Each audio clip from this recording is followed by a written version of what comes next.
तेलंगाना की पॉलिटिक्स में chief minister Revanth Reddy को लेकर एक नया विवाद खड़ा हो गया है। जमीन आवंटन के एक मामले को लेकर विपक्ष भारतीय राष्ट्रीय समिति यानी बीआरएस ने सरकार पर सवाल उठाए हैं। इसी मामले को लेकर बीआरएस नेता केटी रामाराव ने रविंद्र रेड्डी पर निशाना साधा है। अब दरअसल विवाद जमीन के अलॉटमेंट से जुड़ा है। बीआरएस का आरोप है कि तेलंगाना सरकार के फैसलों में नियमों को लेकर सवाल खड़े हो रहे हैं। वहीं विपक्ष लगातार सरकार से इस मामले के जवाब मांग रहा है। केटी रामाराव यानी केटीआर ने रविनाथ रेड्डी सरकार पर हमला बोलते हुए कहा है कि सरकार को जमीन से जुड़े मामलों में पूरी ट्रांसपेरेंसी रखनी चाहिए। उनका आरोप है कि सरकार के फैसलों से आम लोगों के बीच भी कई सवाल खड़े हो रहे हैं। वहीं रेवंत रेड्डी सरकार की तरफ से विपक्ष के आरोपों को लेकर अपना पक्ष रखा जा रहा है।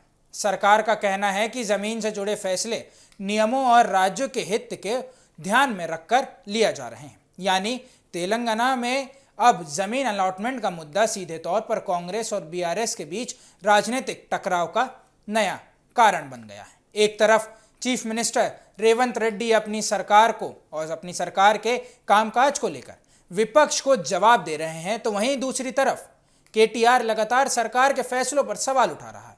यह विवाद ऐसे समय में सामने आया है जब तेलंगाना में कांग्रेस सरकार और बीआरएस के बीच पहले से ही कई मुद्दों को लेकर टकराव चल रहा है। दोनों पार्टी एक दूसरे पर वादे पूरे नहीं करने का जनता से जोड़े मुद्दे पर राजनीतिक करने की आरोप लगा रहे हैं। अब जमीन अलॉटमेंट का मामला भी इस राजनीतिक लड़ाई का हिस्सा बनता दिखाई दे रहा है।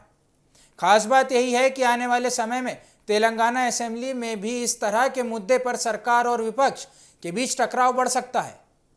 बीआरएस जहां रेवंत रेड्डी सरकार को घेरने की कोशिश कर रही है, वहीं कांग्रेस सरकार अपने फैसलों का बचाव कर रही है।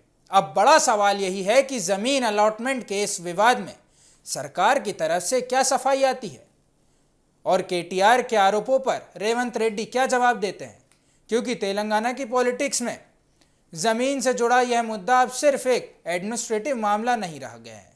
यह कांग्रेस और बीआरएस के बीच बढ़ती सियासी लड़ाई का एक नया मुद्दा बनता जा रहा है।